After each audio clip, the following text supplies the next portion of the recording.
job of a hurricane hunter is not for the faint at heart. These brave men and women must fly straight into one of the most destructive forces in nature.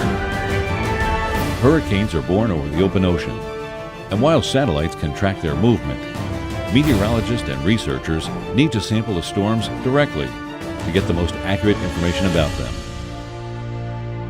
NOAA's Hurricane Hunter fleet includes 2 P-3 turboprop aircraft, as well as a Gulfstream IV jet. The P-3s fly through the storm, encountering devastating winds that can be over 150 miles per hour.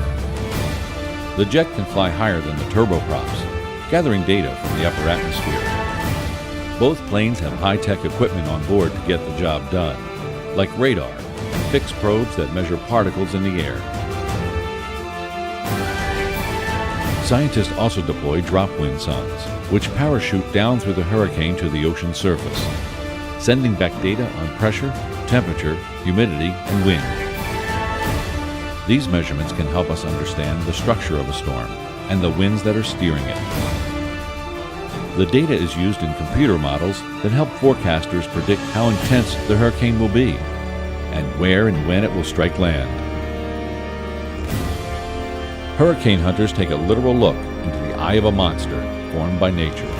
Their courage helps further science, which saves lives.